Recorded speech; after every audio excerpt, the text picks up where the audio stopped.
So, hello and welcome to Beauty Space TV. I'm Ritu, and we are back with another round of beauty talks with the seniors and the movers and shakers in the industry. And today we have a very dear person, a very special person with us, Hina Dalvi. She's the National Technical Head at Godrej Professionnal.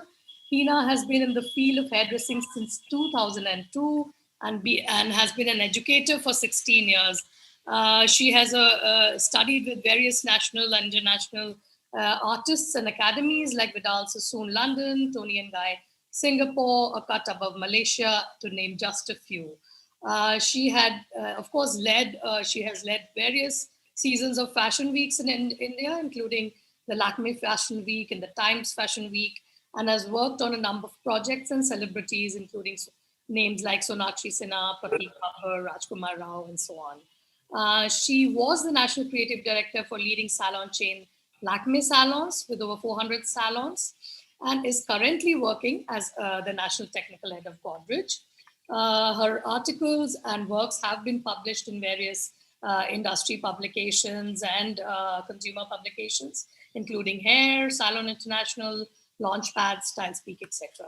So, as we all might be aware, that Godrej Professionnal has been there in the professional arena. Godrej is a brand that we all of us are very much aware of, but Godrej Professionnal in itself is a rather maybe a relatively newer brand, but it has climbed very fast in the professional world, and they have products in hair care, color, styling, and keratin.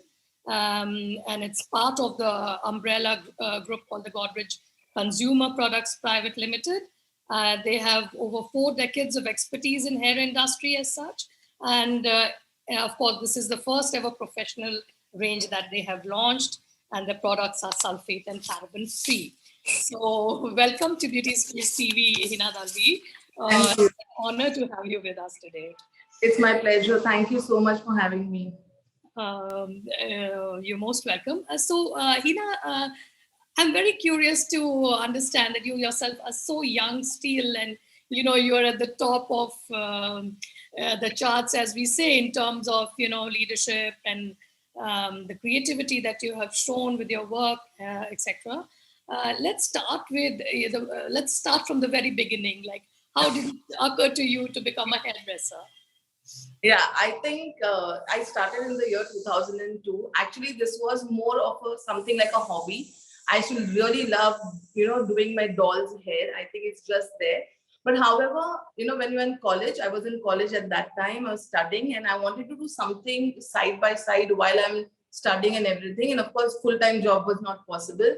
So that's when I started doing hairdressing. I started learning about hairdressing. And without knowing, I think I don't know how from hobby it became my full-time profession. And this is my 20th year in hairdressing. So I'm really happy, ecstatic. And I think it's just, I sometimes feel it's destiny. And when you love what you do and it becomes your job, you don't realize it's a job. Okay. So that's happened with me. So that's been your passion forever, it seems. Absolutely.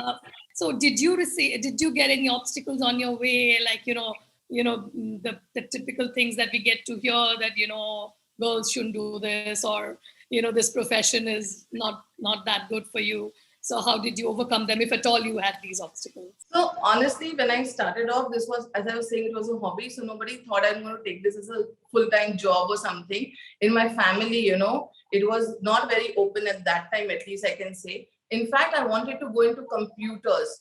And because it was assumed that if I go into computers, I might end up doing a job. So I was supported to do a hobby. And that is how I think changed, my world changed. Of course, initially there were concerns where I was, when people get into hairdressing, they are told names like, oh, you're getting into hair, nai wala job, hajam wala job. They don't understand it's a profession. It's a profession of education also. So I did face my obstacles, but I think it was something from hobby to, becoming a job. So it was easy for me to go through. Otherwise, I would have been into something in computers and definitely doing something else. So yeah, indeed, there are a lot of stereotypes, associated with, unfortunately, with the hairdressing profession in India. but it's great to see that you have overcome them. So coming to your education and then your profession, share with us some, major milestones which kept you going, and which made you think that this is, you've made the right decision, etc.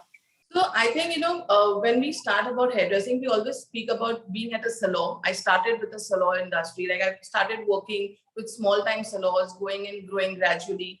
My corporate interaction started with my first brand, which was basically a product brand, an international product brand, which I joined. And through which I earned a reward, of going to one of, world's best academy, which was Vidal Sassoon. And, when that happened, I think me going over there, realizing how we think of hairdressing in India versus what they think about hairdressing overall was an amazing experience. My perspective about the hairdressing world changed, how to look at it not just as an art, but also as a part of doing, as also part of science and education changed completely. I think I changed as a person, as a professional. And when I came back, I ensured that I actually apply everything what I was seeing there to my learnings and everything professionally in India. And I think that was a thing that kept me going, moving ahead, maybe a little faster than others, because I was able to understand that side of the story. So that was my key milestone. Sure.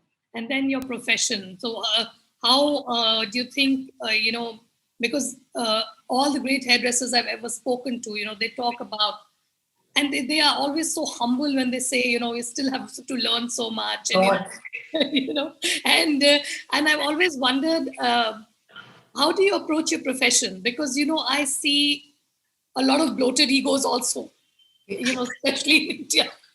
when you approach this industry, there are two kind of people. There are those people who are, of course, very humble, and they're still learning and teaching. They love to teach also, and there are others who just Fly. just fly, and would like to believe that there's nothing beyond them. So how do you balance that? Because you are getting all the adulation, of course, with your work and your position, etc. So how do you balance that? I think it's very important. If I have to just compare hairdressing or my profession to life, we always think we know everything about life, but it's never the thing. It's always something new that comes up. With hairdressing, I think it's the same. The more you learn, the more you want to learn, and the more you want to educate people also. Being an educator helps me understand two things: that if I have to be at the top of my game, I have to come up with something new. Whatever I have done, people have already seen it. What is the next thing I want to do? And that inspires me to keep learning. The one thing that keeps me grounded is always looking at people who are doing so much more than I am doing. And in a developing country like India, which is now open possibly to a job profile like hairdressing, a salon industry, it is the best thing, that you realize that we are still to go ahead and move so much. We have still a lot to learn. And I think that helps me keep a balance. When I just look at work, which I think, will I be able to do this? Am I capable? Oh, yes, I can. I try. When you try, I think it just helps you to learn better, and also keeps you humble that, oh, maybe this is something I need to learn. So before we move to talking about, the various tools of your trade, including products and, techniques and all that, I would like to understand, we've just come across the industry still, emerging from what it is the worst crisis the world has seen, in times of COVID-19. So what were your takeaways? What were your learnings during this phase? How did you and, your workplace, how did they handle this? Just if you could give us a glimpse of that. I think I have been one of the blessed ones when I say that, to be a part of Godrej Group, because I think the brand took important, they were very particular on how the employer is feeling at that moment. The industry, the salon industry went through a really rough patch. All we could do as Godrej Professional, I think we did it all right. From, the sanitization became such a big thing, which was there already. It's not that it wasn't, but it became as the most important thing in salons. We had so many drives, right from doing a sanitization drive, giving out, something back to the industry with the help of disposables, sanitizers. Also, we went ahead and actually, we vaccinated salon professionals, almost 10,000 salon professionals.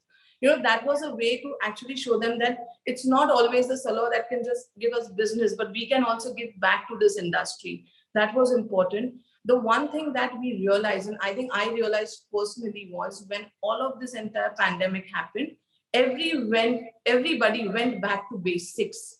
They realized the importance not just about sanitization, but also about hair or makeup or skin for that matter. How to go back and open that entire, box basically of realizing that small things are ultimately which leads to big thing. And I think one step at a time, this industry has revived beautifully over the last 2 years. Yes, definitely. We have heard a lot about your, sanitization drives and reaching out to salons. Definitely. Yeah. So, moving on to the crux, the core of what you do. And you're a creative person, and I've always wondered to start with, what is more powerful for you? Of course, the right technique is there, but how much does a product matter? And what if you are given a chance, which you, I think, have been given by working with, a brand like Godrej Pro from the scratch. I think you've been there. So how much of a joy is, creating a product versus, creating your styles and, the fashion collections and so on? So basically, to be honest, I think we are a very young brand. We are the newest and the youngest. So obviously, we have so much of experience that the other brands have given us. And I think it's beautiful to see that what was their hiccups. We tried to, so there's always an area of opportunity and there are always challenges. The challenges which maybe others have also faced. So we were prepared, actually pre-prepared for all these challenges that we might face. The opportunities being so many, because when you're a young brand like Godrej Professional, people are waiting, and especially when you have a legacy like Godrej, people want to see what next. We had to also create a balance because we are doing the products. We started with this entire Indian hair care brand and everything, which actually caters to all of this. So the entire research, development, product, everything is done here at Godrej, and then creating that and moving towards education. So how to go ahead and help salons. So we have an education program. We have Pro Colorist as a system. We have Kera Smooth as a product which goes out to salons. Along with that, obviously, there's a lot to be done. The pandemic, this is like the 5th year for Godrej Professional. Imagine we had 2 years of pandemic going on. So we ensured that we moved digitally. We were one of the first brands who did, hands-on training during a live session on a social media platform. And, I think a lot of people got this opportunity to learn from the best of Indian artists and international also. And they learned so many different things happening. But I think one thing definitely we should keep doing, or two things I should say. One is trends. What is the in fashion trend, and keep teaching them that, because that is what keeps every hairdresser hooked to a brand. And I think the second thing is going digitally with our education on different social media platforms, or having a digital academy. Because what happens is, when you think about education, it always gets limited to the urban areas, which are most easily accessible. But Godrej is ensuring that we take our education to all sectors, be it a tier 1 or tier 2 city. And today, because of pandemic and use of internet, everybody knows how to use the mobile and how to use YouTube or any other Instagram or Facebook. I think that is a way forward that we are looking for, to go more digital. Sure, fantastic. So having worked with so many other brands, as you said, what is it that, for Godrej, it stands out? You've said a few things like digital academy and the education part, but as a product, as a range of products that they bring to the table, what is it that's different? I think the one thing that we really look out is not just the product that we are selling, the care of the products, not just for hair, but also human body. Our entire team at Godrej is very particular not to have ingredients or anything which are harmful for the human body. Okay, so for example, a simple ingredient like formaldehyde is very commonly used in keratin. Our brand was, very particular not to have that in the product, so that there are no, ill effects on health of a person. So I think the principle of this brand is very, very important, and they look at, not only just catering to Indian hair type, but all hair types. We always say Godrej Professional is for all. Anybody can use it. And going from, so we started with a sulfate free, paraben free ranges. Most of our products are paraben free. We have ammonia free color range. We have ammonia free pre-lightener. So when we develop new products, we ensure that the least possible chemical or the mildest is always as a part of the entire research and development. Sure, fantastic. So digging a little deeper on the Kera Smooth range that you, service, which is, always very painful when you go and get a keratin. The whole idea of, literally wearing a mask and sitting there. Yes. And, spending hours, and it's not as if it's going to happen in 1 hour or half an hour. Absolutely. So how do you, there's a lot of interesting things that I've heard, like, you've got a moisturizing complex with shea butter and hydrolyzed keratin. And so how do you manage to, remove this, the toughness and the, the chemical part from it? And how effective is it? Is it the same duration that it lasts? How much time does it take? Tell us a little bit more about that. Sure. I think keratin, because we are one of the first brands, I think, who has created keratin in India, manufactured, research, development. While we were studying about keratin treatments, we realized few things which, clients are not very happy about, or even hairdressers are not very happy about. The first thing of being of it is the experience of doing the keratin treatment on hair. Of course, everybody knows it takes an average of 3 to 4 hours to do a keratin treatment at a salon. So when we were speaking to people, everybody told, formaldehyde is what is commonly used as an ingredient in most of the keratin brands, which helps to maybe straighten the hair a little more. But the main thing is keratin is not supposed to make the hair, bone straight or flat straight. It's actually supposed to refill the entire proteins in the hair which have lost due to the wear and tear. So Kera Smooth Keratin treatment is a protein reconstruction treatment. It is absolutely formaldehyde free. It has no formaldehyde.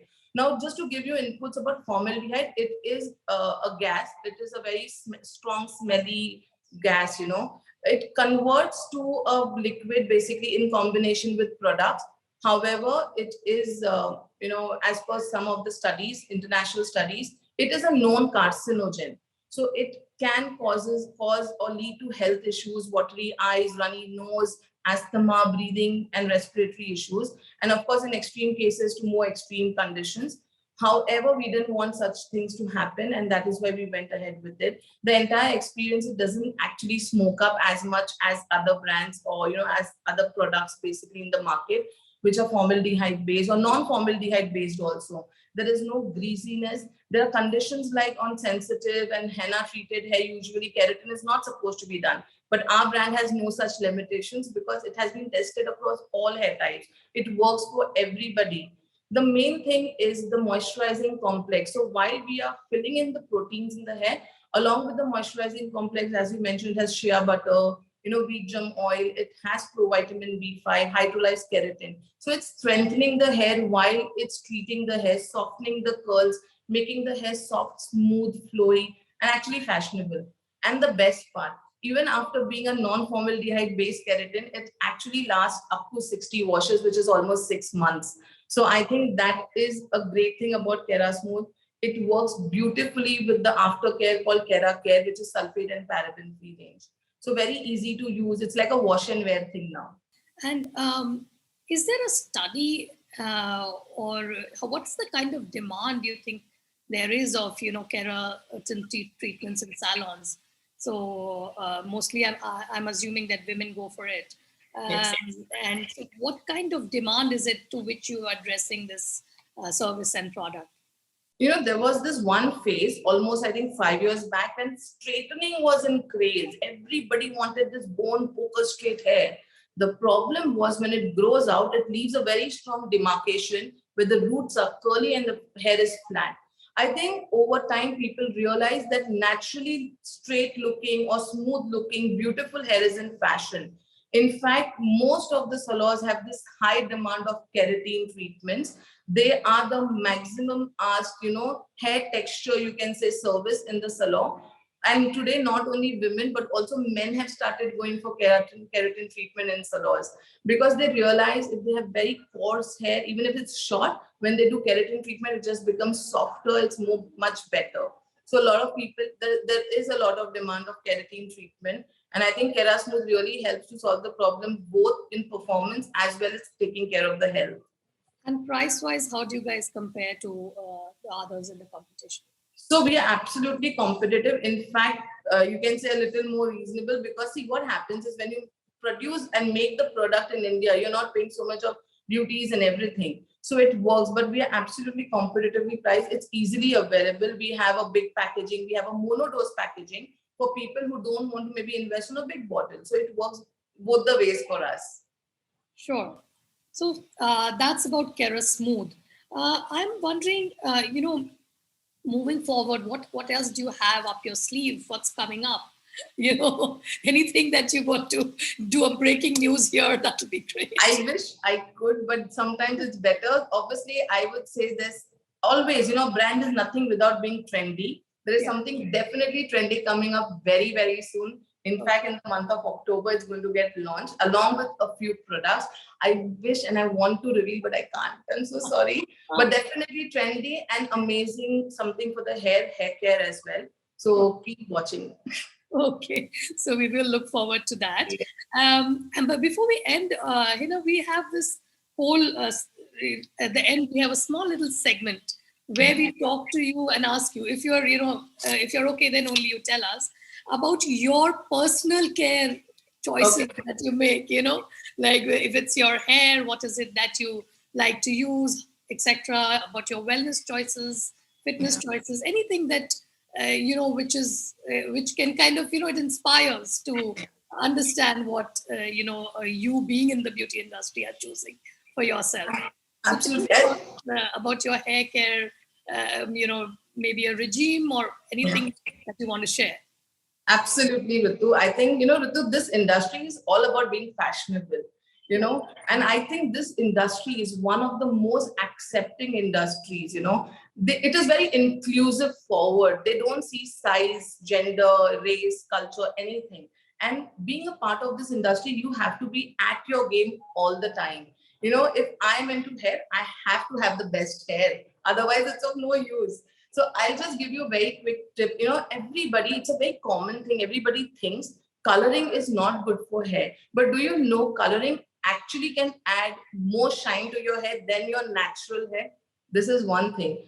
It's very easy. A lot of people just shampoo their hair, but they don't use a conditioner or a mask. It's very, very important, because shampoo is opening up the hair. Close it with a conditioner and mask. I'm telling you, the longevity of the hair condition and the strength of the hair improves when you use a conditioner or a mask.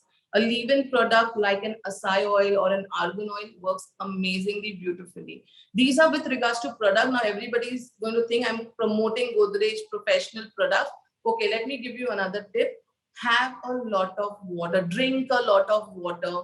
Please have good fruits. Two things it helps you in. And I think I'm a lover, and I always say that, of coconut. Nothing related to being in Maharashtra, but coconut works amazingly. Eat coconut. Even if you don't want to apply oil on your scalp because you think it's too much, just eat coconut. One coconut a day, drink the water. And I'm telling you, not just your hair will help, it will help in growth and maintaining the hair and scalp, but even you'll see a difference in your skin. Just do it for maybe 21 days as a habit, and you will tell me, thank you, Hina. Is that your personal secret then? Absolutely, absolutely. So what about your skincare? I mean, you look fabulous. Your skin looks so good. So what do you do with that? Like, is there anything you want to name in particular, or is there a CTM that you do morning, evening that's keeping you like that? I think, a very simple thing. Everybody talks about CTM, which is cleansing, toning, and moisturizing. But trust me, even when you're on a go, when you're running and traveling in Mumbai for 2 hours to reach your office and again traveling back, sometimes you can miss. The main thing is always remember things what you have in between is basically wash your face. Ensure, it can be a face wash. If I tell you my personal secret, I actually wash my face once a day, with the soap or my actually it will be shocking, but I use a Chandrika soap. It works for my skin since my childhood, but there are face washes also which you can go for.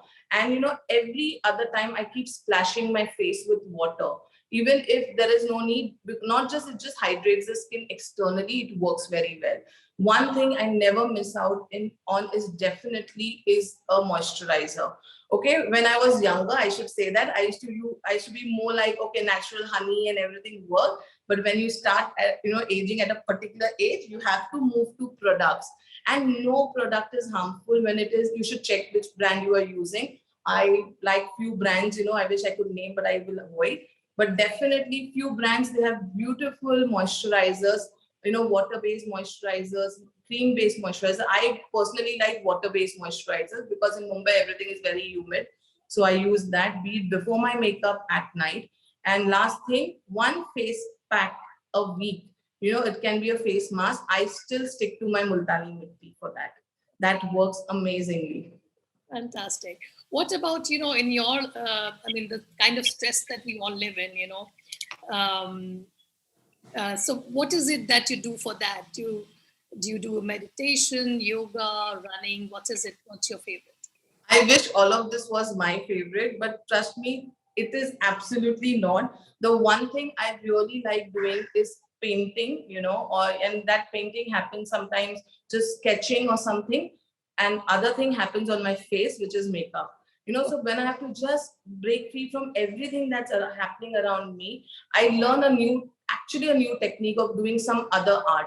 It can be painting at time. I actually enroll myself into classes and I do makeup, I do painting and everything, because that makes me feel better. I'm not a vacation person or something, so I like taking breaks and learning something which helps me keep relaxed.